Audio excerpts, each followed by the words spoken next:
Assalamualaikum warahmatullahi wabarakatuh. Waalaikumsalam warahmatullahi wabarakatuh. A'udzu billahi minasy syaithanir rajim. Bismillahirrahmanirrahim.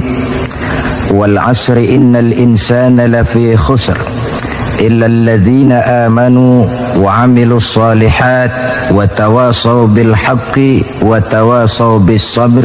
Shadaqallahul azim. Saudara-saudara seiman dan sekeyakinan yang berbahagia, seperti yang sama kita maklum, ada satu kesamaan pandangan dari kita bangsa Indonesia tentang agama, yaitu bahwa agama merupakan hal yang mutlak penting dalam kehidupan ini. Baik dasar negara Pancasila maupun Undang-Undang Dasar 45 seperti yang tercantum dalam pasal 29 ayat 2 seharusnya menjadikan merupakan tempat yang subur bagi tumbuh dan berkembangnya kehidupan beragama di negara yang kita cintai ini.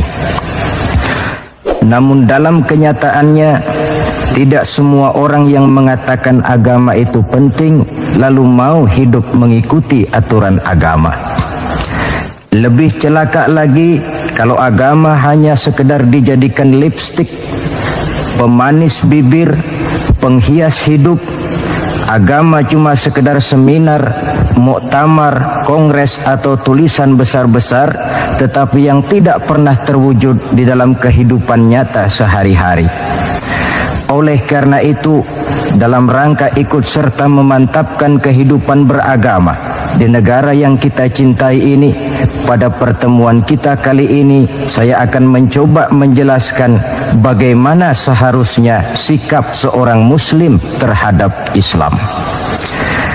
Ayat yang saya bacakan di awal tadi merupakan surah terpendek ketiga dalam Al-Quran sesudah surah Al-Kautsar dan surah Al-Ikhlas, di mana Allah Subhanahu wa Ta'ala menyatakan, demi masa sesungguhnya manusia pasti berada di dalam kerugian kecuali orang-orang yang beriman, beramal saleh, nasihat menasihati di dalam kebenaran, dan nasihat menasihati dengan cara yang sabar. Apabila kita dekati ayat ini, akan segera nampak di dalamnya 4 sikap seorang muslim terhadap Islam.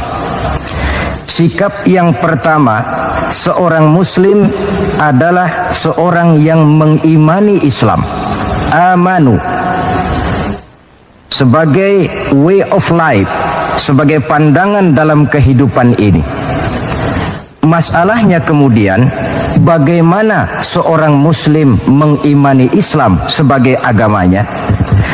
Pertama, seorang muslim harus yakin Islam sebagai agamanya adalah satu-satunya agama yang benar. Sikap ini kelihatannya fanatik, tetapi apalagi yang harus dikatakan selain dari bahwa fanatik dalam arti berpegang teguh kepada agama merupakan bagian daripada kehidupan beragama. Sebab hanya dengan fanatik dalam artian itu sajalah orang konsekuen terhadap agamanya sendiri. Dan saya kira merupakan satu sikap yang wajar bahwa setiap penganut suatu agama hanya menganggap dan berkeyakinan agamanya sajalah yang benar. Oleh karena itu, kita bukan tidak setuju dengan ungkapan semua agama benar, bukan tidak setuju dengan ungkapan semua agama baik. Bagi kita, kalimat itu belum merupakan kalimat yang sempurna. Semua agama benar bagi penganutnya masing-masing. Semua agama baik bagi penganutnya masing-masing. Kalau seorang muslim sudah berkeyakinan bahwa semua agama baik, maka bukan saja tidak diajarkan, tetapi malah bertentangan dengan tuntunan Al-Quranul Karim. Kita lihat misalnya dalam surah Ali Imran ayat 19. Allah menyatakan, Inna dina indallahil Islam. agama yang diridhoi Allah itu hanya agama Islam.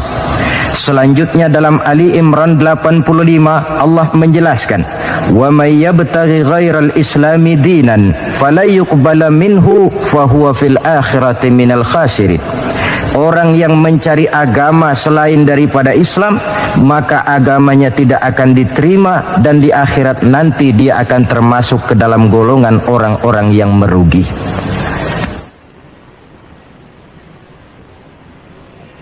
Perkara bahwa kita menghormati orang lain agama itu tentu, apalagi sebagai bangsa yang sedang melaksanakan pembangunan, kita perlu menjaga kesatuan dan persatuan kita sebagai bangsa. Tetapi menghormati orang tidak identik dengan menghormati agamanya. Satu hari, saudara-saudara, ketika Rasulullah Sallallahu Alaihi Wasallam sedang berkumpul dengan para sahabat, lewatlah serombongan orang mengusung jenazah. Rasul berdiri, sahabat ikut berdiri. Ketika jenazah sudah lewat, seorang sahabat memberitahu, "Ya Rasul, yang tadi diusung orang itu jenazah Yahudi. Kenapa Tuhan berdiri memberikan hormat sampai kita juga ikut berdiri?"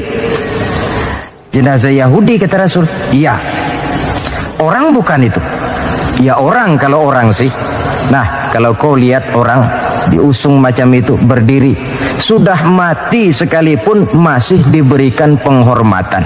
Tetapi itu manusianya. Perkara agama kita dibatasi oleh ayat lakum dinukum waliyadin. Bagi Tuhan agama Tuhan, bagi kami agama kami. Tuhan silahkan melaksanakan agama Tuhan, kami akan melaksanakan agama kami. Kami hormati Tuhan, Tuhan juga hormat kepada kami. Persilahkan melaksanakan ajaran agama tanpa perlu menyampaikan agama kepada orang yang sudah beragama. Inilah sikap yang perlu ditegakkan agar kita jangan ngambang di dalam kehidupan beragama dengan memandang semua agama sama saja, semua agama benar, yang pada akhirnya kita tidak akan punya prinsip di dalam memegang teguh ajaran agama kita. Yang kedua, dalam rangka mengimani Islam, seorang muslim harus yakin dan berpandangan bahwa Islam sebagai agamanya adalah agama untuk seluruh manusia.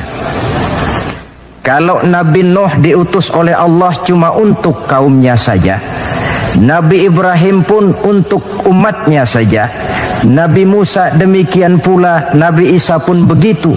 Tetapi Nabi Muhammad sallallahu alaihi wasallam diutus oleh Allah Subhanahu wa taala untuk seluruh umat manusia. Kita baca dalam surah Al-Anbiya ayat 107, Allah Subhanahu wa taala menyatakan, "Wa ma arsalnaka illa rahmatan lil alamin."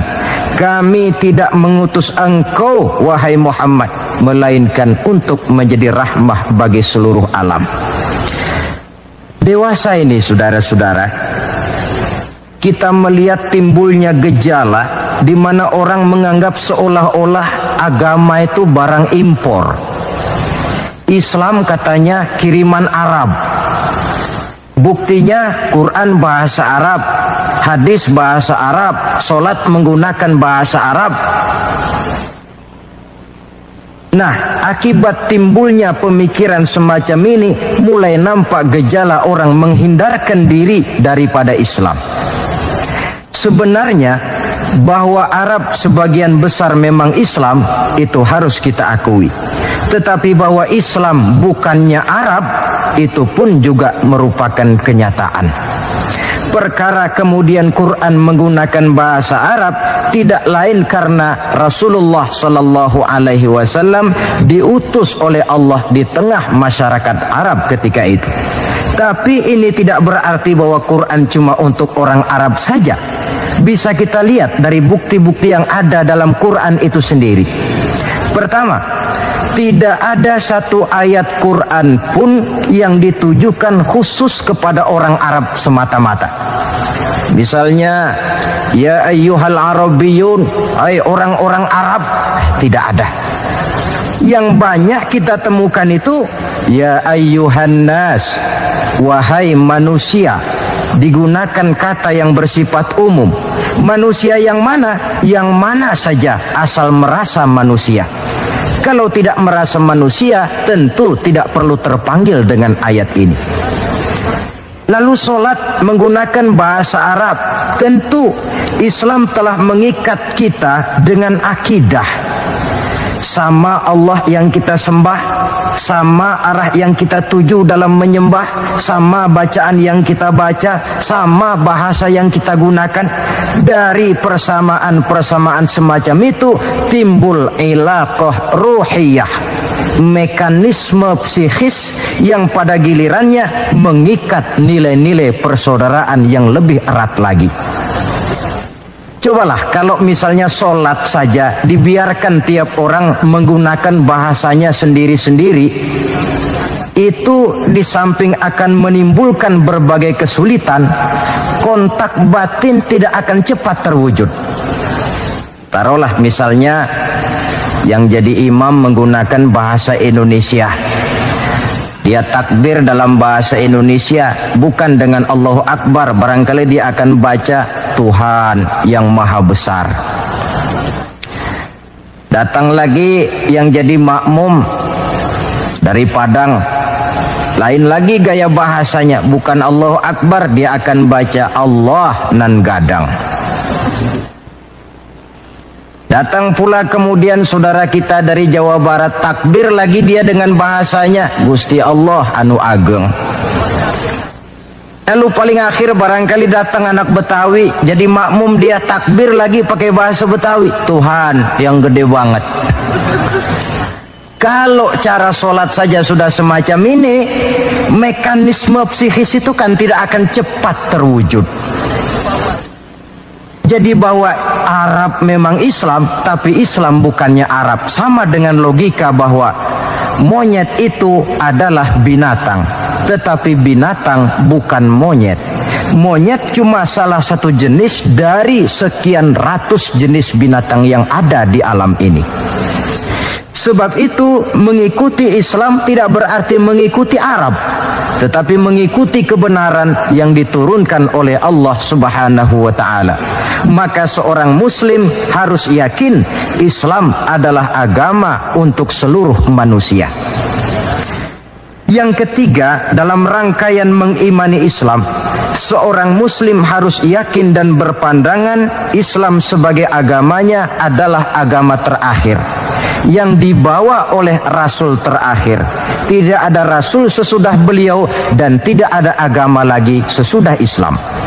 Dalam surah Al-Ahzab ayat 40 kita temukan penjelasan dari Allah Subhanahu wa ta'ala, "Maka Muhammadun aba ahadim min rijalikum walakin Rasulullah wa khataman nabiyyin." Muhammad itu bukan bapak dari salah seorang kamu. Ia adalah utusan Allah dan penutup para nabi. Sebagai konsekuensi daripada ini ialah bahwa jikalau di zaman sekarang ini ada orang mengaku menjadi nabi, ada orang mengaku menjadi rasul, biar serbannya besar, biar jubahnya hebat, biar jenggotnya nyengser sampai ke bawah, biar bahasa Arabnya fasih, mengaku dia menjadi rasul, kita wajib untuk tidak percaya. Sekali lagi, kita wajib untuk tidak percaya. Ini sebagai konsekuensi bahwa kita yakin Islam agama terakhir. Yang keempat, dalam rangka mengimani Islam, seorang muslim harus yakin Islam sebagai agamanya adalah batas kemungkinan. Apakah seseorang bisa mendapat ampunan Allah atau tidak? Dengan kata lain, Islam adalah batas antara surga dan neraka. Ada orang yang tidak terlalu simpati kalau kita memvonis masalah agama dengan surga dan neraka. Tetapi sebenarnya memang itulah hakikat daripada kehidupan beragama. Itulah terminal akhir. Agama itu masalah halal dan haram, masalah benar dan salah, masalah hak dan batil, dan pada penghujungnya masalah surga dan neraka.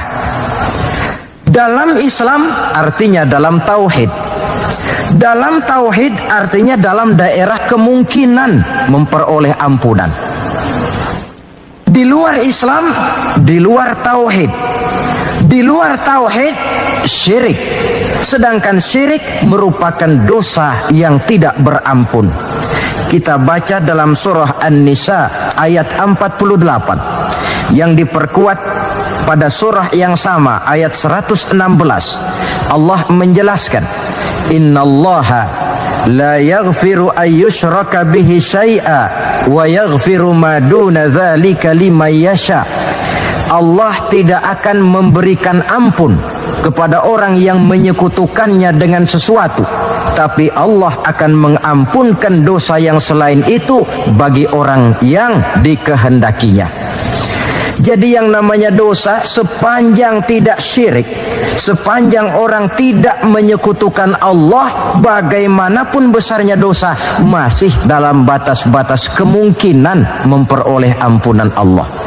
Kalau sudah di luar tauhid, jatuh kepada syirik, sudah di luar jangkauan kemungkinan untuk mendapatkan ampunan dari Allah Subhanahu wa ta'ala. Saudara-saudara seiman dan sekeyakinan,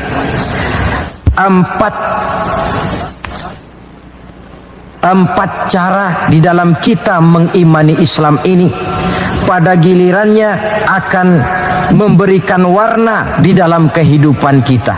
Nilai-nilai iman semacam inilah yang kita kehendaki agar kita selamat daripada kerugian seperti yang dijelaskan Allah dalam awal surah Al-Asr itu tadi.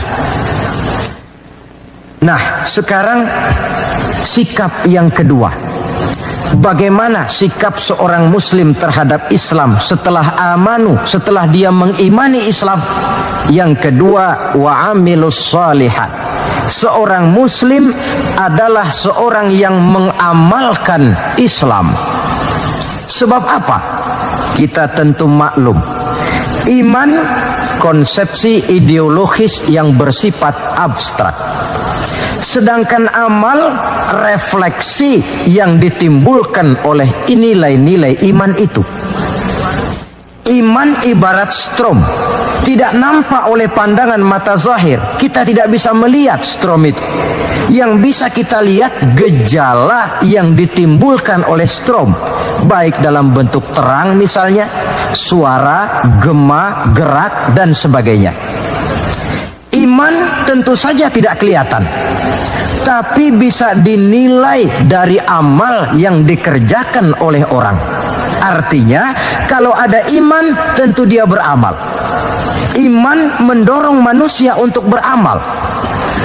Itulah sebabnya dalam banyak ayat-ayat Al-Quran, kata-kata amanu selalu berangkaian dengan wa amilus shalihat. Amanu wa amilus shalihat, sebagai pertanda bahwa iman dan amal merupakan hal yang tidak terpisahkan satu sama lain.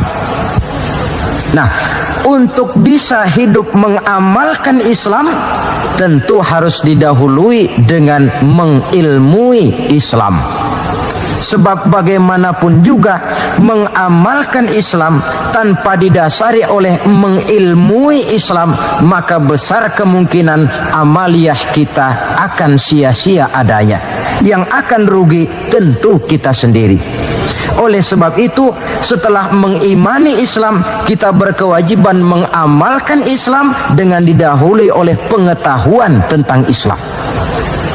Jangan sampai seperti yang nampak banyak sekarang ini, di mana orang memandang Islam itu seperti orang buta mengenal gajah.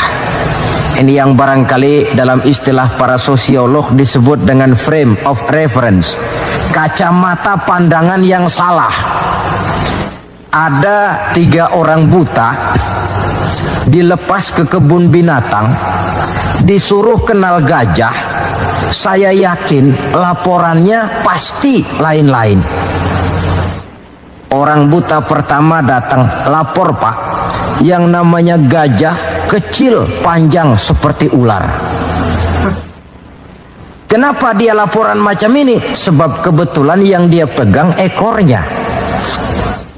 Datang orang buta kedua, ngotot. Salah Pak, itu tidak betul. Yang paling betul saya Pak. Kalau gajah itu Pak, kecil, besar, tipis, lebar, seperti kipas. Sebab apa? Karena kebetulan yang dia pegang telinganya. Lalu orang buta ketiga datang, lebih ngotot lagi dari yang kedua ini. Pak, dua-duanya Pak salah, tolol bin goblok. Yang paling betul itu saya Pak. Yang namanya gajah itu Pak, besar tinggi macam pohon kelapa. Sebab apa? Kebetulan yang dia pegang kakinya. Salahkah mereka? Tidak salah, cuma datanya belum lengkap. Baru kenal ekor gajah sudah berani mengambil kesimpulan itulah gajah. Yang satu baru kenal telinga gajah sudah menarik konklusi itulah gajah. Dan yang lain baru tahu dan baru kenal kaki gajah sudah mengemukakan pendapat itulah dia gajah. Buat orang yang sudah kenal betul gajah, tentu dia ditertawakan. Bagi orang yang belum kenal gajah, dia menyesatkan. Hal semacam ini bukan saja tidak mendidik, tetapi pada akhirnya akan membingungkan orang yang belum kenal kepada gajah. Dengan kata lain, di dalam mengilmui Islam, kita harus berupaya melihat dan memandang Islam itu secara totalitas, secara keseluruhan, memandang dan melihat Islam dari berbagai seginya. Sehingga dengan demikian akan terbuka nuansa pandangan mata kita melihat kebesaran, kelengkapan dan kesempurnaan daripada ajaran agama kita sendiri. Nah, kalau nilai-nilai iman diwujudkan dan dibuktikan dengan pengamalan kita tentang Islam, barulah nilai iman kita itu beroleh wujudnya yang konkret di dalam amalan-amalan kita sehari-hari. Tanpa itu, iman cuma tinggal sekedar kata. Akidah cuma tinggal sekedar keyakinan dan fondasi yang tanpa perwujudan di dalam realita kehidupan ini. Demikian sikap yang kedua. Lalu yang ketiga, saudara-saudara, setelah mengimani Islam, kemudian mengamalkan Islam, seorang muslim harus mendakwahkan Islam. Tawasau bil haqqi, nasihat menasihati di dalam kebenaran. Pada hakikatnya setiap kita ini mubaligh. Setiap kita berkewajiban menyampaikan dakwah kepada orang yang belum atau kurang mengetahui suatu persoalan yang kebetulan kita lebih mengetahui tentang itu. Tidak ada masalah kita berdakwah dengan menguraikan bismillah misalnya, kalau pendengar kita kebetulan orang yang belum mengerti bismillah. Dengan demikian akan terjadi pemerataan pemahaman agama. Tidak perlu harus selalu jadi mubaligh. Kalau kita kebetulan seorang pedagang, lalu dalam dunia perdagangan kita bisa memberikan contoh bagaimana seharusnya seorang muslim berdagang, maka kita sudah mendakwahkan kepada orang lain bagaimana cara dagang menurut Islam. Dakwah bil hal namanya, di mana setiap pribadi muslim menjadi iklan daripada agamanya. Dia harus sanggup berkata, tuan-tuan mau tahu bagaimana cara dagang menurut Islam? Lihat cara kami orang Islam dagang. Tuan-tuan mau tahu bagaimana cara berumah tangga menurut Islam? Lihat cara kami orang Islam berumah tangga. Tuan-tuan mau tahu bagaimana cara bertetangga menurut Islam? Lihat cara kami orang Islam bertetangga. Seorang muslim menjadi iklan daripada agamanya. Dakwah bil hal, dakwah dengan perbuatan langsung, memberikan contoh kepada masyarakat bagaimana tuntutan kehidupan beragama yang kita laksanakan dalam kehidupan sehari-hari. Saudara-saudara seiman dan sekeyakinan yang saya cintai, itu sebabnya Allah Subhanahu wa taala menjelaskan dalam surah An-Nahl ayat 125, Ud'u ila sabili rabbika bil hikmah wal mau'izatil hasanah wajadilhum billati hiya ahsan inna rabbaka huwa a'lam biman dhalla an sabilih wa huwa a'lamu bil muhtadin. Berdakwahlah kamu, ajak manusia ke jalan Allah. Bagaimana caranya? Pertama, bil hikmah, dengan cara bijaksana. Bagaimana cara yang bijaksana itu? Baik Al-Quran maupun As-Sunnah banyak menjelaskan pola-pola kebijaksanaan dalam pelaksanaan dakwah. Kita ambil satu trik saja. Satu hari datanglah seseorang menghadap kepada Rasulullah Sallallahu Alaihi Wasallam. Yang datang ini, kalau istilah sekarang, biang okem. Datang dia menghadap baginda Rasul. Sesampainya di sana, dia bilang, "Ya Rasul, bagaimana? Saya ini mau masuk Islam, boleh apa tidak?" Boleh. Lalu dia mengucap 2 kalimat syahadat. Setelah selesai mengucap 2 kalimat syahadat, dia berkata lagi, "Ya Rasul, saya sekarang sudah masuk Islam." Bagus. "Saya cinta Islam." Bagus. "Saya juga cinta kepada Anda ya Rasul." Bagus. "Cuma saya juga cinta kepada dosa ya Rasul. Terus terang saja, saya ini suka judi, saya suka zina, dan saya senang mabuk, dan saya belum bisa meninggalkan semua itu." Marahkah Rasul mendengar keterus-terangan orang ini? Dihardikkah orang ini oleh Rasul? "Macam apa kau, sama Islam cinta, sama dosa juga cinta?" Ternyata tidak. Mendengar keterus-terangan orang ini, baginda Rasul tersenyum. Seraya bersabda, "La ba'sa bih." Tidak apa-apalah. "Jadi kau senang zina?" "Iya." "Mabuk?" "Wah, hampir tiap malam saya teler." "Judi?" Itu lagi hobi saya." "Dan kau belum bisa tinggal semua itu?" "Belum ya Rasul." "Tidak apa-apalah. Cuma begini saja. Mau tidak kau janji dengan saya?" "Apa ya Rasul?" "Mulai sekarang kau akan meninggalkan dusta. Kau akan jadi manusia jujur, jangan bohong. Satu itu saja yang saya minta. Sanggup?" "Cuma itu ya Rasul." "Cuma itu?" Saya kira apa? Kalau cuma urusan gak bohong sih, gampang lah itu. Sanggup saya." "Sanggup?" "Sanggup." "Mari berjanji." Dijabat tangannya oleh Rasul, berjanji tidak akan bohong dia.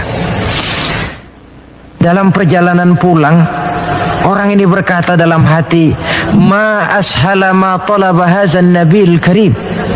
Alangkah mudahnya permintaan Rasul ini. Saya sudah berterang-terangan suka judi, suka zina, suka mabuk. Tidak disuruhnya meninggalkan semua itu, cuma diminta jangan bohong saja. Dia kira orang nggak bohong itu gampang.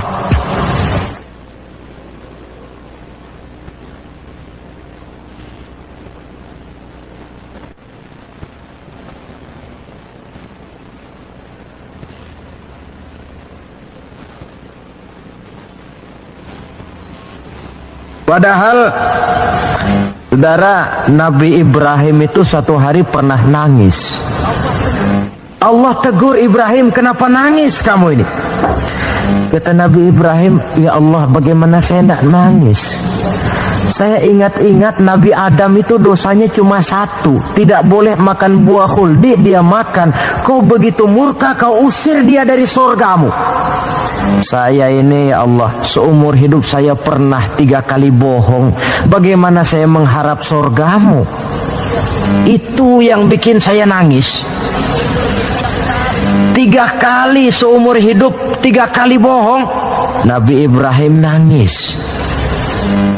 Kita ini 1 hari 17 kali bohong, nyengir aja, gak ada nangisnya.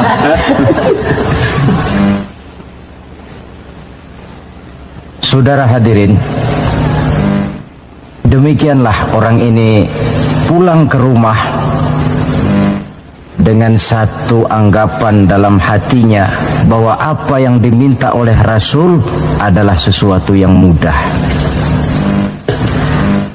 Lalu hari-hari pun berlalu, berganti dengan minggu, minggu pergi, datanglah bulan.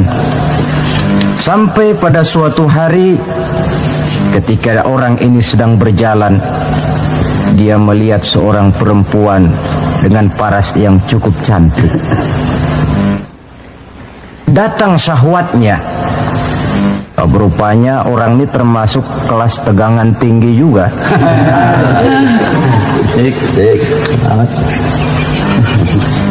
Dibawanya perempuan itu ke dalam rumah. Hampir terjadi perbuatan zina. Nyaris dia ingat janjinya. Iya, saya ini kan sudah janji dengan Rasul tidak mau bohong. Nanti kalau saya bertemu Rasul lalu saya ditanya, kamu zina apa enggak sekarang? Saya harus jawab bagaimana? Kalau saya bilang iya, tentu hukum berlaku. Kalau saya bilang tidak, artinya saya bohong. Padahal saya sudah berjanji tidak mau bohong. Peranglah antara bisikan iman dan bisikan nafsunya.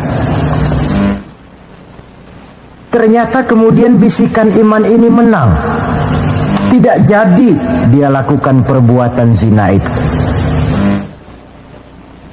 Lain waktu dia melihat sesuatu yang indah menawan, terdetik dalam hatinya mau mencuri. Sudah dia ulurkan tangan hendak mencuri itu, ingat lagi, saya sudah janji dengan Rasul tidak mau bohong. Kalau satu hari saya bertemu beliau ditanya saya, kau mencuri apa tidak? Bagaimana saya harus menjawab? Saya katakan iya, tentu hukum berlaku. Kalau saya bilang tidak, artinya saya bohong. Perang lagi iman dan nafsunya. Akhirnya iman menang, tidak jadi dia mencuri. Begitulah orang ini tiap kali mau melakukan kejahatan, ingat janjinya kepada Rasul bahwa dia tidak mau bohong. Sampai akhirnya dia tidak pernah jadi melakukan berbagai macam kejahatan. Paling akhir dia datang menghadap Rasul, ya Rasul sodakta, ya Rasul Anda benar. Kenapa?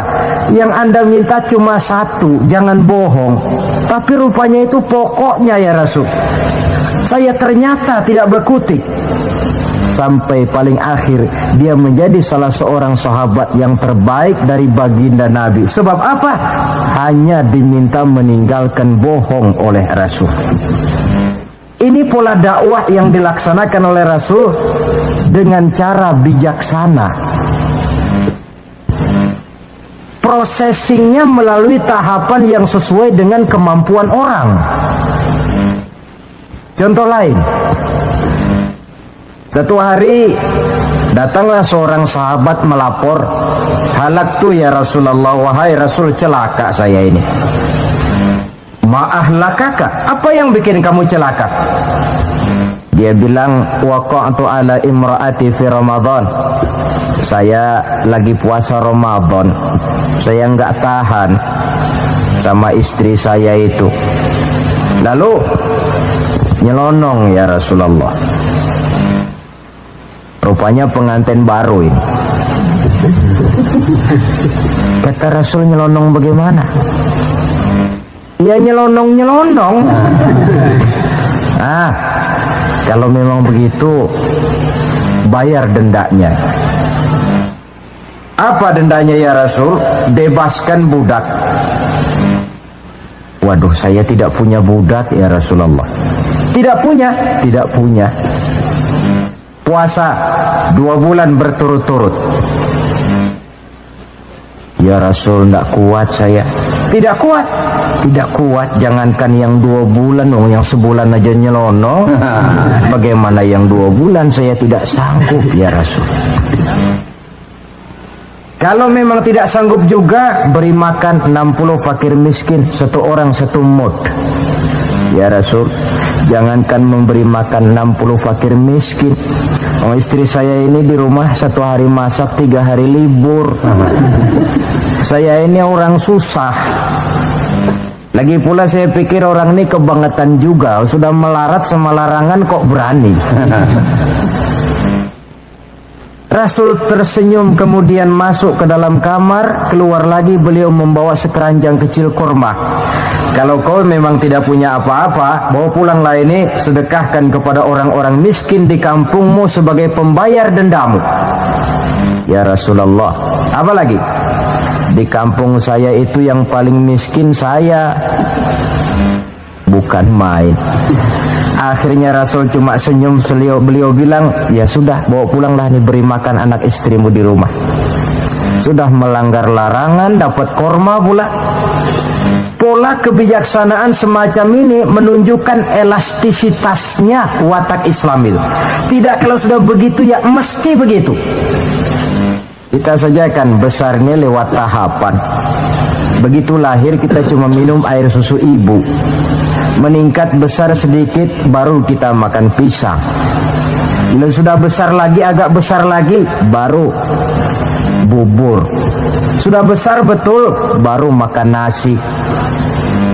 Lebih besar lagi, barangkali termasuk jengkol dan sebagainya. Bayangkan kalau orang begitu lahir sudah dikasih jengkol, itu tidak bijaksana kan, akan rawan akibatnya. Pendeknya, dengan dakwah cara bijaksana ini, jangan memancing ikan pakai anggur. Bagaimanapun enaknya anggur itu, bukan makanan untuk ikan.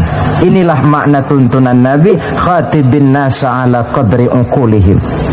Berbicaralah kepada manusia sesuai dengan daya terima mereka, sesuai dengan kemampuan yang mereka sanggup melaksanakannya. Begitulah pola dakwah pertama, bil hikmah. Yang kedua, wal mau'izatil hasanah, dengan contoh nasihat-nasihat yang baik. Dan yang ketiga, wajadilhum billati hiya ahsan. Kalau memang perlu berdebat, perlu berbantah, debatlah dengan cara yang terbaik. Bukan dengan sentimen, tapi dengan argumen. Bukan dengan tujuan untuk mencari kemenangan, tetapi untuk mencari kebenaran. Sehingga dengan demikian, saudara-saudara, seorang muslim harus tegak mendakwahkan Islam sesuai dengan bidang dan kemampuannya masing-masing. Ini sikap yang ketiga. Lalu sampai kepada sikap yang keempat, bagaimana seorang muslim sikapnya terhadap Islam. Yaitu yang keempat, watawasau bis sabr, bersabar dalam Islam. Setelah kita mengimani Islam, mengamalkan Islam, kemudian mendakwahkan Islam, pada yang keempat, bersabar dalam Islam. Sebab apa? Perjalanan mengimani Islam, mengamalkan Islam, mendakwahkan Islam, bukan perjalanan yang lurus bertabur bunga di kanan kirinya. Jalannya menanjak, penuh onak dan duri. Namun tidak ada perbuatan tanpa resiko. Orang yang berani berbuat harus berani resiko. Mengimani Islam ada resikonya, mengamalkan Islam ada resikonya, mendakwahkan Islam, menegakkan yang ma'ruf, menghancurkan yang munkar pun ada resikonya. Bersabar dalam Islam. Bagaimana orang yang sabar itu? Allah menjelaskan, wabasyiris sabirin allazina iza asabathum musibah qalu inna lillahi wa inna ilaihi raji'un. Orang yang sabar tidak lain adalah orang-orang yang kalau mereka mendapat musibah, terkena satu kesulitan, kembali kepada konsepsi dasar inna lillahi wa inna ilaihi raji'un. Kami berasal dari Allah dan kepada Allah pula kami akan kembali. Bukan ucapan itu yang penting, tapi penghayatannya. Kalau pada suatu saat misalnya kita harus melepaskan jabatan yang kita cintai, kembali kepada konsepsi inna lillahi wa inna ilaihi raji'un. Dahulunya pun ketika lahir ke dunia ini, saya tidak membawa jabatan apa-apa. Kalau satu saat kita kehilangan harta benda yang sangat kita sayangi, kembali kepada konsepsi dasar. Dahulunya pun waktu terlahir ke alam ini saya tidak membawa apa-apa. Inna lillahi wa inna ilaihi raji'un. Di belakang itu lalu baik sangka bahwa musibah, kepahitan dan penderitaan hidup bagaimanapun pedihnya, di belakang itu tentu mengandung hikmah. Cuma barangkali mata kita saja yang agaknya kurang terbuka untuk menelusuri hikmah di belakang itu. Lalu timbul semacam protes. Kenapa kesulitan yang datang menimpa saya? Padahal saya mengimani Islam, mengamalkan Islam, mendakwahkan Islam. Kenapa mesti kesulitan yang saya hadapi? Timbul protes dalam hati. Padahal hikmah di belakang itu tentu ada. Dan setiap muslim menghadapi bagaimanapun besarnya kesulitan, dia harus tetap husnuzon, baik sangka kepada Allah, dengan satu keyakinan di belakang setiap kesulitan mesti ada hikmahnya. Dahulu ada seorang petani, dia selesai bekerja di ladang, istirahatlah dia, tidur di bawah pohon beringin. Di sebelah pohon beringin ini ada pohon labu. Sambil tidur-tiduran dia berpikir, kalau saya lihat-lihat Tuhan ini tidak adil, katanya. Masa pohon beringin pohonnya besar, buahnya kecil. Lalu pohon labu pohonnya kecil, pohonnya kecil, kok buahnya besar. Ah, Tuhan bukan arsitek ulung ini. Tidak adil ini. Mestinya supaya enak dilihat itu beringin yang pohonnya besar, buahnya besar sebesar buah labu. Lalu pohon labu yang pohonnya kecil, buahnya kecil-kecil sajalah sebesar buah beringin. Baru adil rasanya itu. Nah, apa yang terjadi? Rupanya Allah tidak membuktikan kebesarannya. Baru saja selesai dia berpikir Tuhan tidak adil, jatuh sebutir buah beringin tepat menimpa hidungnya. Dia terkejut. Astagfirullahalazim, katanya. Kalau begitu Allah itu benar-benar adil. Coba kalau buah beringin sebesar buah labu, lalu barusan jatuh menimpa hidung saya, rasanya sudah tidak karu-karuan potongan muka saya ini.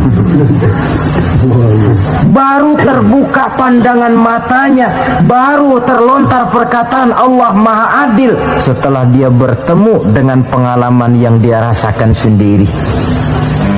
Jadi di belakang segala kesulitan itu ada hikmahnya.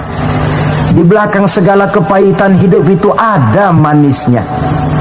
Maka Allah membimbing kita bersabar dalam mengimani Islam, mengamalkan Islam, dan mendakwahkan Islam. Konsepsi kesabaran kembali kepada satu keyakinan, semuanya datang dari Allah, semuanya pun bakal kembali juga kepada Allah. Kita bisa hidup, berbuat banyak, menjadi ini dan itu, berusaha segala macam lantaran kita hidup. Kita hidup ini lantaran ada roh dalam jasad kita. Roh ini pun sebenarnya kita bukan hak milik mutlak, cuma sekedar hak pakai saja. Kapan waktu diambil oleh si sang pemilik mutlak, tidak ada kekuasaan kita untuk mencegahnya. Yang paling vital macam itu pun tidak ada kemampuan kita mempertahankannya. Apalah lagi yang menempel dalam hidup seperti harta, jabatan, dan lain sebagainya. Roh saja kita sudah tidak mampu mempertahankannya. Saudara hadirin yang berbahagia, maka keuntunganlah yang akan diperoleh bagi mereka yang sabar, tabah, ulet, dan tahan uji menghadapi segala macam ujian dan cobaan di dalam dia mengimani, mengamalkan, dan mendakwahkan Islam. Barangkali orang bertanya, kenapa sih kok orang-orang yang beriman saja yang kelihatannya banyak sekali diuji? Nah, itulah yang masalahnya memang. Justru yang beriman yang diuji. Lagi pula kalau tidak ada imannya, yang mau diuji apanya dong? Tidak ada. Dalam logika sehari-hari jelas saja yang ulangan itu anak sekolah. Kalau tidak sekolah, kira-kira ulangan apa tidak? Ya. Kan tentu tidak. Mau naik kelas berapa, mau sekolah saja tidak. Justru yang beriman itu yang diuji, yang hidupnya mengimani Islam, mengamalkan Islam, mendakwahkan Islam. Makin tinggi kualitas iman, makin berat cobaan dan ujian itu. Sehingga Allah menjelaskan, ahasiban nasu ayyutraku ayyakulu amanna wa hum la yuftanun. Adakah manusia menyangka mereka akan dibiarkan saja mengatakan amanna, kami mengimani Allah, kami mengimani Islam, wa hum la yuftanun, padahal mereka belum diuji lebih dahulu. Artinya, jikalau kita sudah berani berkata saya iman kepada Allah, saya mengimani Islam dengan sepenuh keyakinan, siap-siaplah menghadapi cobaan dan ujian. Dan yang namanya cobaan ini tidak selalu yang berbentuk susah. Wa nabluukum bil khairi wasyarri, kata Allah, kami akan coba, kami akan uji kamu dengan yang enak dan dengan yang tidak enak. Jadi bukan cuma sakit cobaan, sehat juga ujian. Bukan cuma miskin ujian, kaya pun cobaan. Tidak punya uang, cobaan. Banyak uang, ujian. Tapi kan belum pernah kita dengar ada orang bilang, Pak, saya lagi diuji oleh Allah. Kenapa? Uang saya lagi banyak, Pak. Belum ada orang berkata macam begitu. Kalau sudah bangkrut, pailit, nah barulah dia merasa diuji Allah. Dan dalam kenyataan banyak orang lulus ketika diuji dengan kemiskinan, tapi gagal berantakan setelah dia dicoba dengan kekayaan. Banyak yang ingat Allah dikala dia sakit, dan manakala dia sudah sehat, Allah pun dilupakan. Ketika miskin dia hamba Allah, setelah kaya pindah menjadi hamba harta. Ketika dia orang biasa, dia hamba Allah. Naik pangkat, punya jabatan, pindah budak pangkat, budak jabatan. Tidak sesuai lagi antara ucapan dan perbuatannya. Baik, barangkali kita bercermin dari kehidupan seorang nabi, yaitu Nabi Ayub alaihi salam. Beliau ini orang kaya. Iblis itu paling tidak senang kalau ada orang baik. Dia lapor, wahai Allah, hambamu yang namanya Ayub ini dia rajin ibadah cuma karena kaya saja kau berikan harta. Coba kalau dia bangkrut, jatuh miskin, rasanya dia berhenti ibadah. Ah, Iblis, aku tahu Ayub itu hambaku yang ikhlas. Saya buktikan ya Allah, silakan. Turunlah iblis ke alam ini. Mula pertama yang dia rusak adalah harta benda Nabi Ayub. Sawah ladang dibikin rusak, binatang ternak binasa, sehingga dalam waktu relatif singkat jatuhlah Nabi Ayub dari orang paling kaya menjadi orang paling miskin. Kalau orang miskin jadi orang kaya, itu rasanya tidak terlalu, ya paling-paling lupa diri. Tapi kalau sudah dari kaya, tahu-tahu jatuh miskin, ini yang kalau kurang-kurang kuat kan bisa mengalami semacam mental breakdown, mengalami komplikasi. Waktu itu Nabi Ayub sedang ibadah di mihrab dalam masjid, datang iblis. Saudara Ayub, iya. Sedang ibadah ya, iya. Menyembah Allah, iya. Tahu nggak kau ini? Kenapa? Allah yang sedang kau sembah ini dia sudah bikin miskin kamu. Sawah ladangmu rusak, binatang ternakmu binasa, dan kau sekarang sudah jadi orang paling miskin. Buat apa menyembah Tuhan macam itu yang sudah bikin miskin kamu? Inilah iblis ini, kepada Nabi Ayub bicaranya lain, kepada Allah bicaranya lain. Kata Nabi Ayub, benar itu. Benar. Sawah ladang saya rusak. Iya.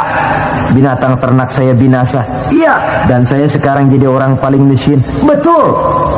Kata Nabi Ayub, beliau malah tidak mengucapkan innalillah. Yang beliau ucapkan apa? Alhamdulillah alladzi a'tani wa akhadha minni. Alhamdulillah, segala puji bagi Allah yang telah memberikan harta kepada saya dan sekarang Allah pula yang mengambilnya. Allah yang memberi, Allah yang mengambil. Tidak ada masalah bagi Allah. Iblis cuman ibadah jalan terus. Kembali beliau ibadah. Keki bukan main iblis ini. Inilah sebagian dari cerminan orang yang punya fondasi dan kesadaran kepada penghayatan tentang kalimat inna lillahi wa inna ilaihi raji'un. Kadang-kadang kita cuma sekedar ucapan tanpa penghayatan. Terkena musibah mulutnya sih tidak berhenti innalillah, tapi nangisnya juga tidak mau berhenti. Tidak diiringi dengan kesadaran dari Allah segalanya berasal dan kepada Allah segalanya pun juga akan kembali. Nah, kalau sadarlah kita bahwa tidak ada satu perbuatan tanpa resiko, dan resiko dalam mengimani, mengamalkan dan mendakwahkan Islam merupakan sesuatu yang indah. Yang kalau kita hadapi dan kita modali dengan sabar, tentu buahnya akan nikmat kita rasakan dalam perjalanan hidup ini. Tanpa kesabaran, maka boleh jadi usaha kita pun akan sia-sia. Bukankah Imam Ali karramallahu wajhah pernah mengatakan, haqqun bila nizamin yaghlibuhul batil binizamin. Kebenaran yang tanpa nizam, tanpa kesabaran, tanpa taktik dan strategi dapat dengan mudah dihancurkan oleh kebatilan yang menggunakan taktik dan strategi. Tentu kita menginginkan nilai-nilai Islam ini tegak di masyarakat. Tapi ini merupakan processing yang bukan seperti orang makan pisang. Hari ini dimakan, hari ini kenyang, dan hari ini juga kadang-kadang bisa keluar lagi. Perjuangan menegakkan nilai-nilai Islam ini satu proses yang panjang. Seperti juga telah dijelaskan oleh kehidupan perjuangan Nabi, para sahabat, dan selanjutnya. Tidak merupakan satu proses yang sekali jadi. Itu sebabnya ditutup surah Al-Asr ini dengan kalimat tawasau bis sabr. Hendaknya bersabar kita di dalam menegakkan sikap yang dituntut dalam surah Al-Asr itu tadi. Saudara-saudara hadirin yang saya hormati, dengan demikian 4 sikap telah saya kemukakan.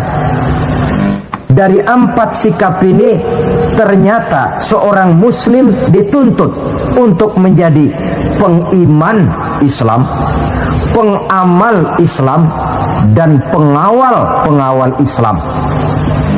Dengan motif Sabar sebagai landasan daripada perjuangan kita mengimani, mengamalkan dan mengawal Islam dengan pelaksanaan dakwah yang sesuai dengan bidang dan kemampuan kita masing-masing.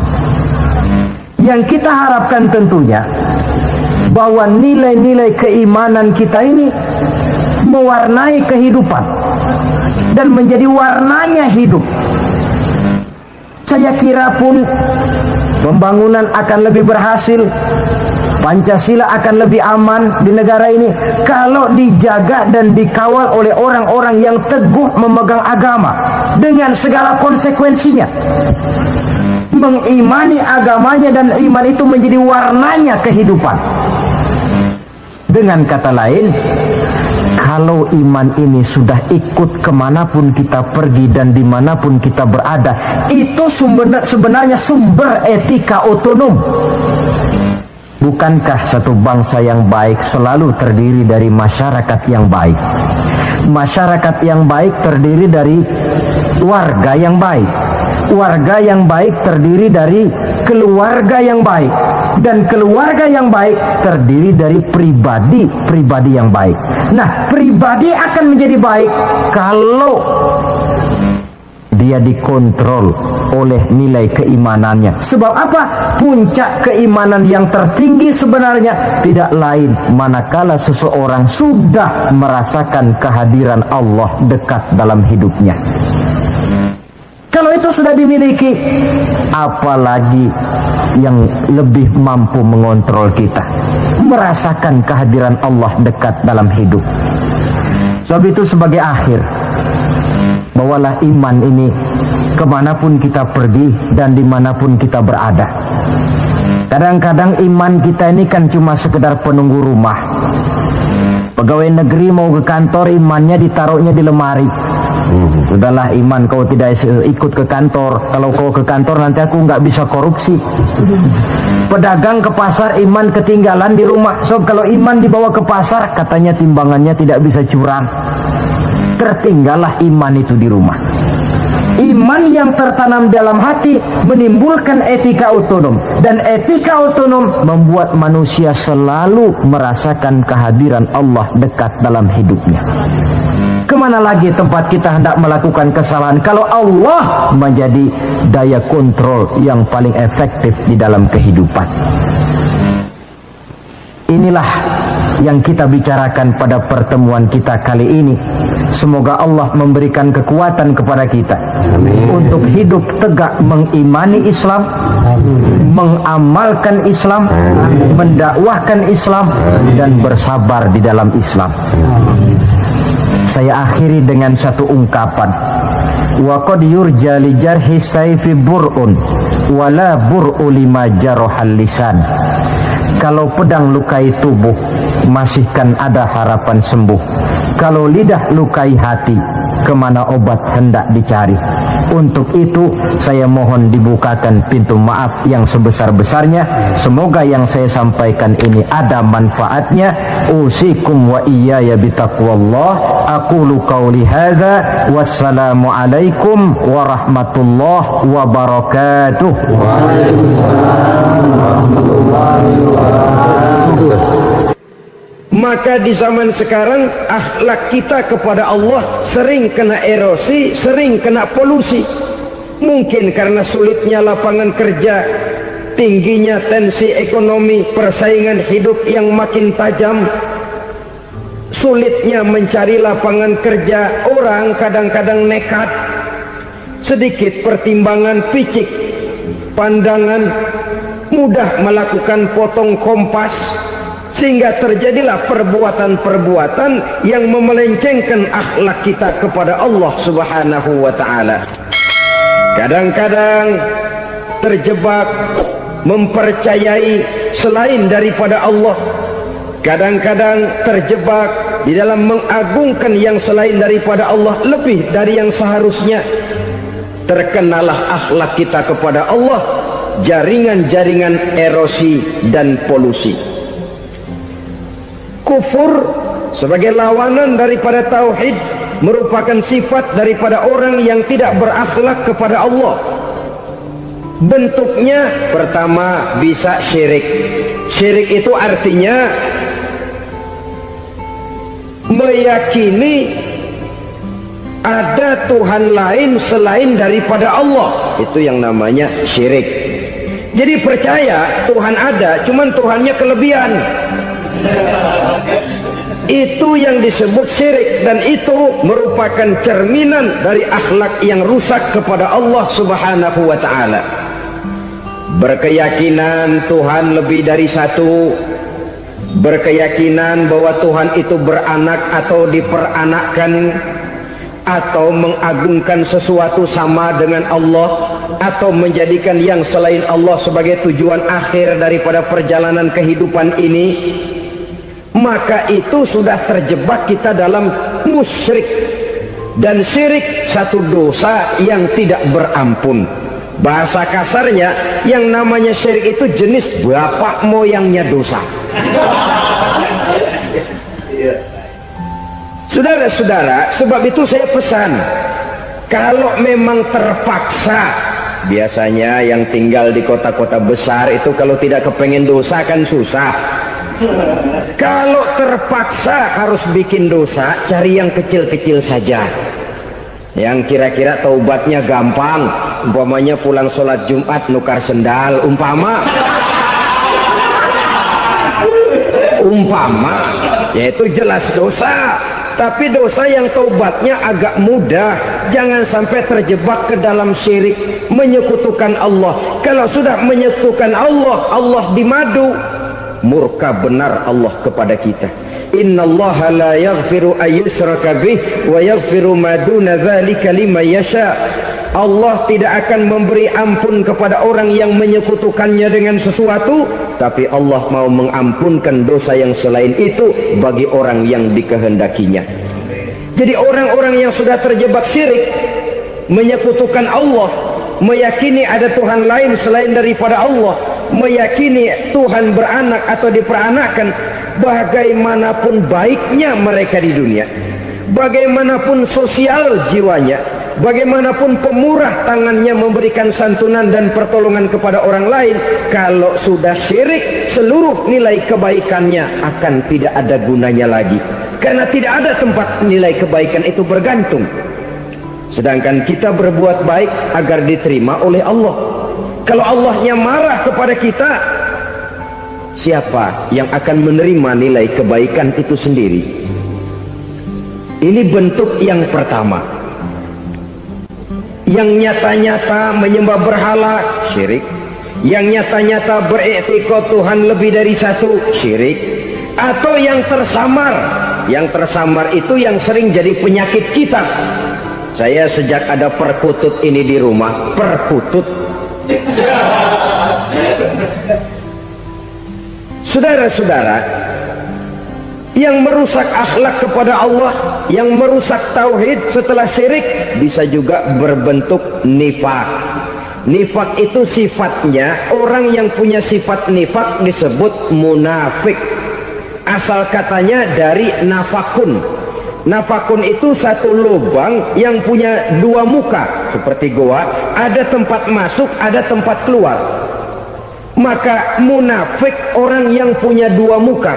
Kalau bahasa kita, pandai bermain minyak di atas air, manis jika berhadapan, balik belakang lain bicara.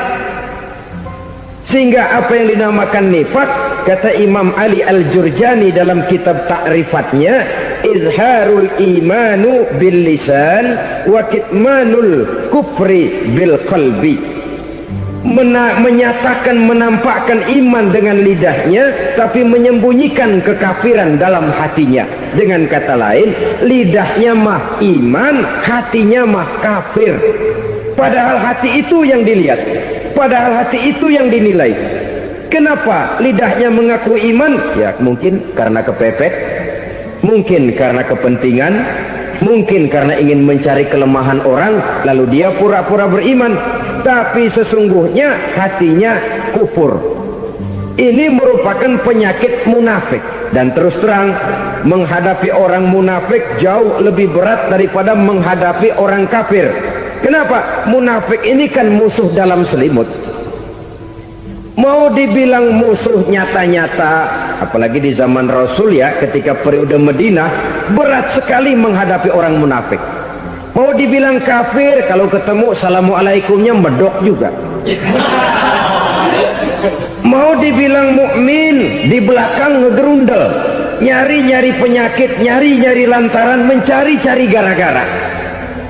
Kalau kafir jelas kafirnya, kalau musyrik jelas musyriknya. Tapi munafik, di depan kita dia mengaku beriman, di belakang kita dia caci maki kita. Maka demikian rupa watak orang munafik Allah benci betul. Sampai dalam Quran orang munafik itu divonis innal munafiqin fid darkil asfal minan nar. Orang-orang munafik di dasar jurang neraka yang paling bawah, keraknya neraka. Saudara-saudara kaum muslimin rahimakumullah, sebab munafik sangat berbahaya, membahayakan umat, membahayakan agama.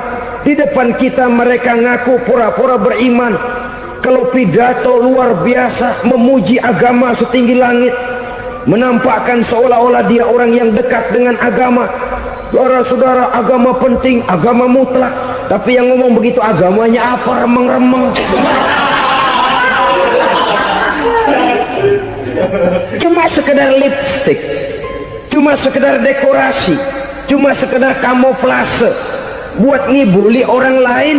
Dia mengaku beragama, mengatakan agama mutlak, menganggap agama penting, seolah-olah memperhatikan benar tentang tatanan kehidupan beragama. Tapi sebenarnya di hatinya tidak lebih berkecamuk penyakit-penyakit kufur. Maka sifat munafik ini termasuk menodai tauhid, artinya merusak akhlak kita kepada Allah Subhanahu wa ta'ala. Sifat yang ketiga yang juga merusak akhlak kita kepada Allah dinamakan riddah. Riddah itu sifatnya, orang yang punya sifat riddah disebut murtad. Murtad keluar dari Islam. Keluar dari Islam tentu tadinya di dalam Islam. Oleh satu perbuatan dia bisa menjadi murtad. Misalnya tadinya dia iman benar kepada Allah, tapi melarat. Kadang-kadang sehari masak, 3 hari libur. Akhirnya oleh kesulitan ekonomi dia tidak kuat. Ada yang menawarkan kebaikan, dibawain supermi, dibawain obat-obatan, diberikan beras. Goyah imannya, keluar dia dari Islam, ikut agama orang yang memberikan pertolongan kepadanya, memilih kesenangan sebentar dengan mengorbankan kebahagiaan yang kekal. Maka orang semacam itu riddah sifatnya, murtad orangnya, keluar dari Islam.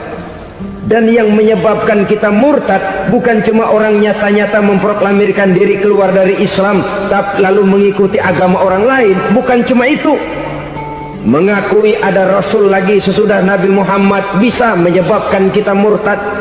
Mengingkari nikmat Allah bisa menyebabkan kita murtad. Meyakini semua agama benar bisa menyebabkan orang menjadi murtad. Meragukan kesempurnaan dan kelengkapan Al-Quran bisa menyebabkan orang jadi murtad. Mengingkari sunnah bisa menyebabkan orang menjadi murtad. Banyak hal-hal yang bisa mendatangkan penyakit riddah dan membuat pelakunya menjadi murtad. Dan ini menodai akhlak kita kepada Allah Subhanahu wa ta'ala. Itu tadi kufur iman, saudara-saudara. Nyata-nyata mengingkari Allah, baik dalam bentuk syirik, nifak ataupun riddah. Kufur yang kedua dinamakan kufur nikmat. Apa itu kufur nikmat? Sitru nikmatil mun'im au ya'malu fi mukhalafatil mun'im. Menutup-nutup nikmat Allah atau melakukan perbuatan yang menentang, bertentangan dengan kehendak yang memberikan nikmat. Jadi kufur nikmat pertama, nutup-nutupin Tuhan. Tuhan jalingin. Duit lu banyak amat, dari mana? Gua kerja.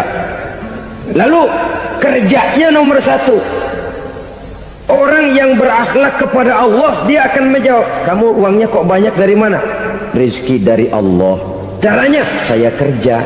Kerja itu cara, rezeki itu dari Allah datangnya. Bukankah di zaman sekarang kita sering terpeleset? Ini merupakan cerminan dari rapuhnya akhlak kita kepada Allah Subhanahu wa ta'ala. Karena usaha saya memang, karena saya peras keringat banting tulang, tentu. Tapi sadarkah kita bahwa sepanjang yang bisa kita lakukan cuma berusaha, peras keringat banting tulang?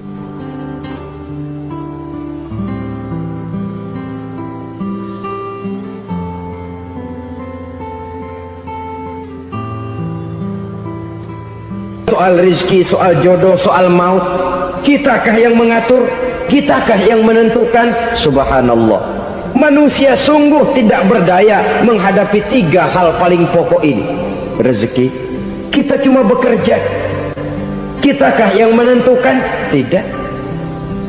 Kita berusaha saja rezeki belum pasti dapat, apalagi kalau kita tidak berusaha. Jangan terjebak dalam fatalisme, belum perang udah nyerah. Emang dasar rezeki datangnya dari Tuhan, gak usah kerja, dan ntar juga kalau dia datang. Dari mana datangnya? Kerja saja belum tentu dapat rezeki, apalagi kalau tidak kerja. Yang jelas usaha perlu kepastian, itu urusan Allah. Ini akhlak kepada Allah Subhanahu wa ta'ala. Jodoh juga begitu. Kita berusaha, kita berupaya, Allah menghendaki lain jadinya. Maut juga begitu. Siapa sih yang pengen ngadepi maut? Siapa sih yang pengen mati? Siapa sih yang pengen ketemu malaikat Israel? Tidak seorang pun kalau ditanya, kecuali mereka yang putus asa ya. Kalau otaknya masih normal, mau mati mesti belakangan dulu dikit. Tapi yang satu itu saudara, kalau dia sudah datang, tenaga mana yang bisa menolak? Kalau dia sudah berkunjung, kekuatan mana yang bisa menghindar? Kalau dia sudah ingin bertemu, kemana kita bisa melarikan diri? Manusia sepanjang yang dia lakukan hanya berusaha, tapi kepastian, ketentuan dari Allah Subhanahu wa ta'ala. Orang yang kufur nikmat, nutupin Allah. Dia merasa rezekinya adalah mutlak peras keringatnya, seolah-olah Allah nggak punya peranan apa-apa di situ. Oh, ini kan saya bisa rumah begini karena saya kerja keras. Oh, ini mobil saya begini saya kerja keras. Peras keringat banting tulang keras.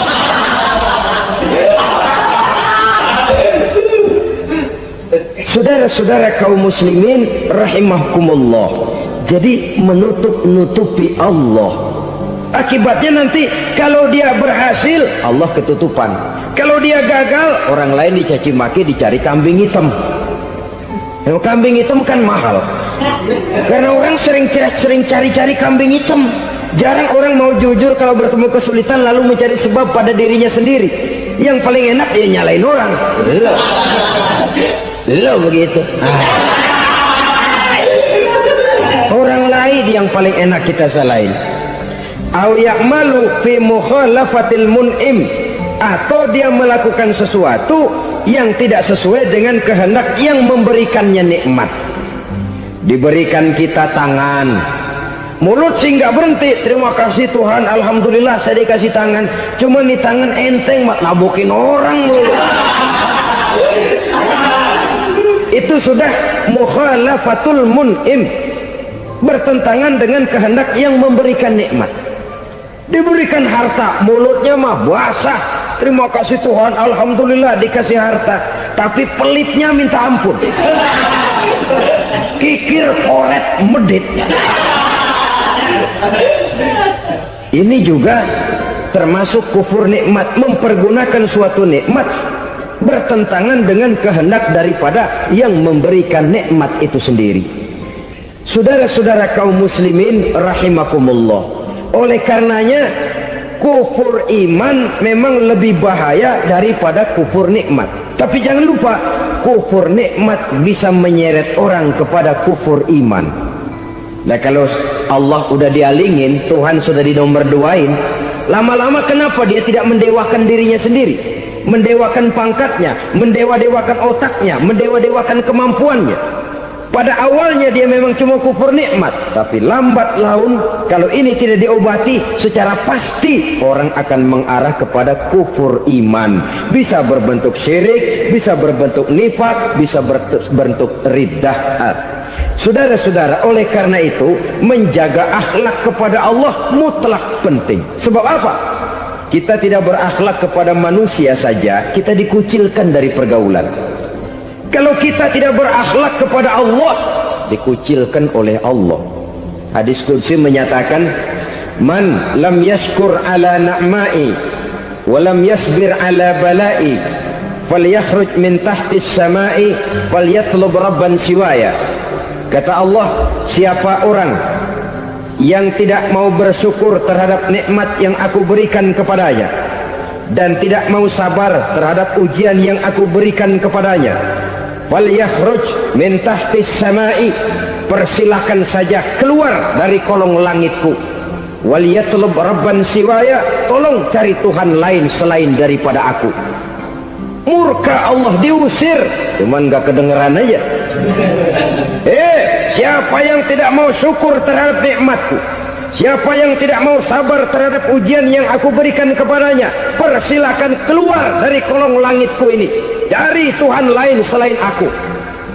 Dan langit Tuhan yang punya, Tuhan kita lawan, diusir dari kolong langit, mau pindah ke kolong mana?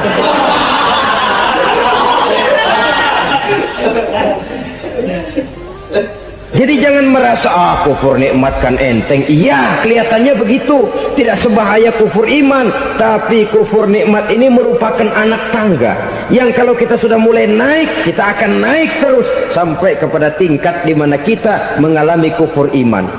Kalau sudah ke sana, maka akhlak kita kepada Allah terkenalah erosi, terkena polusi, hancur akhlak kepada Allah, dan itulah sumber kesengsaraan abadi. Kalau cuma kita tidak berakhlak kepada manusia, barangkali resikonya cuma kehidupan di dunia ini. Mungkin juga ada kehidupan akhirat. Tapi kalau sudah tidak berakhlak kepada Allah, dunia akhirat kita rugi dan celaka. Maka pada kesempatan ini saya mengajak, marilah jaga baik-baik akhlak kita kepada Allah. Satu kali kita bertauhid, sampai mati kita bertauhid. Satu kali la ilaha illallah, jangan tergelincir lagi kita keluar daripada kalimat itu. Satu kali kita bertuhankan Allah, jangan bertuhan yang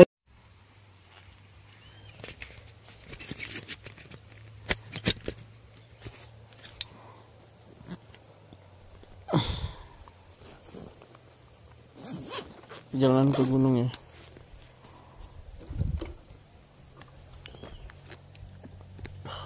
Goyang lagi nih.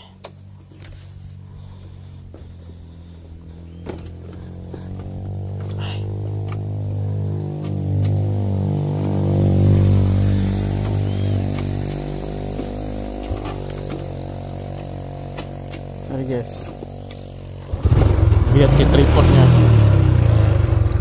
kurang kenceng di mananya ini. Goyang cok, holder.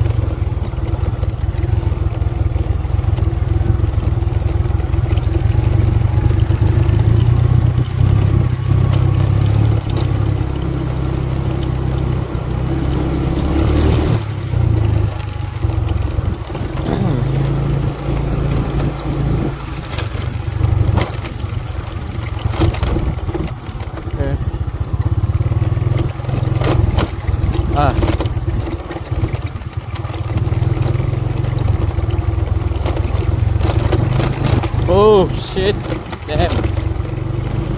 Kenapa seperti itu?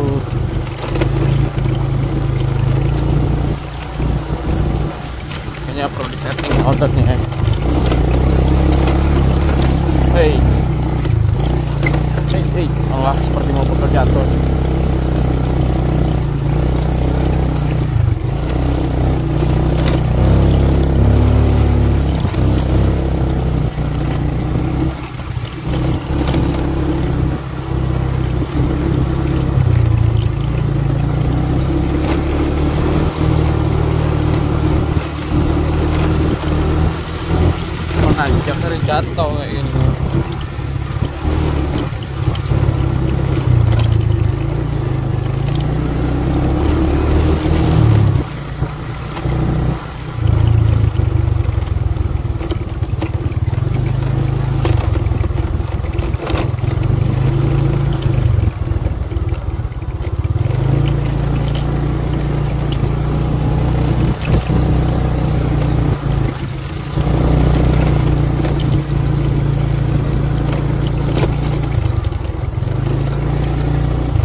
semprot.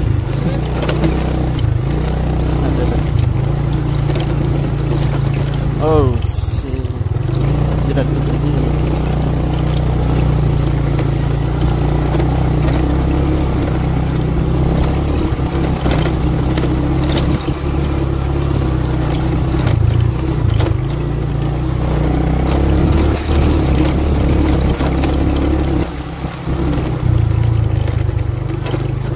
Gila. Terbanting-banting.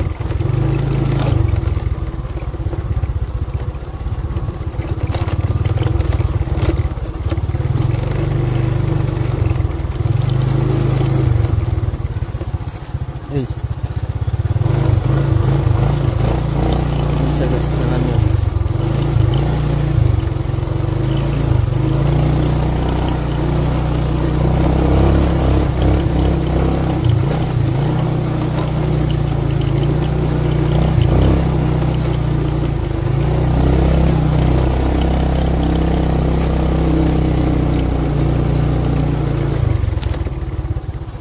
Oke.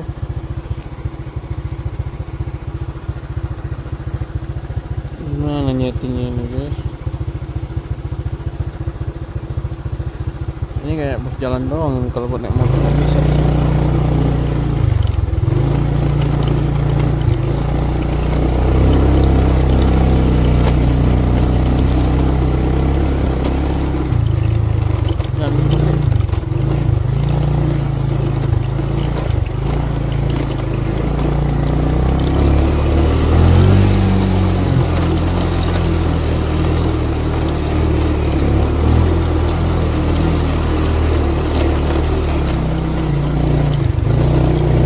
Nanjak kita guys.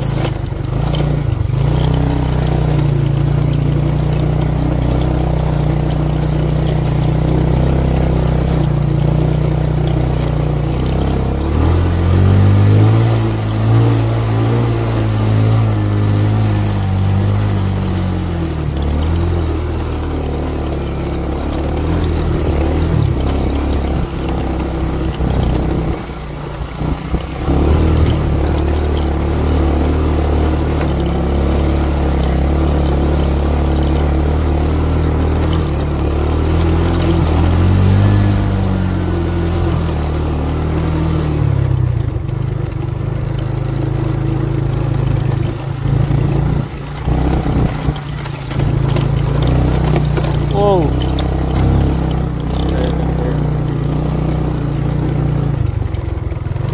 Sampai lokasi ya.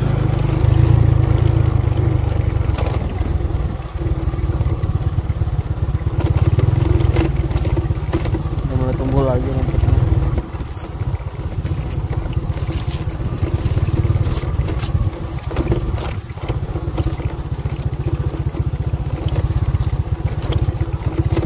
Ada masalah lagi ya.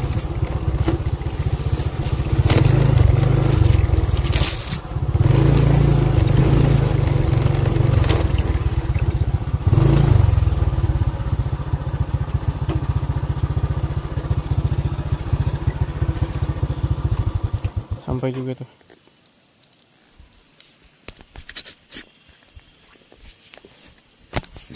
Kurang efektif sih holdernya.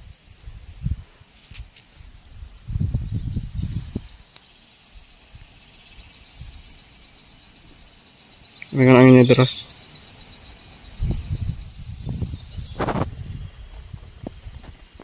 Tebingnya sana tadi tuh. Dari sana kita tadi.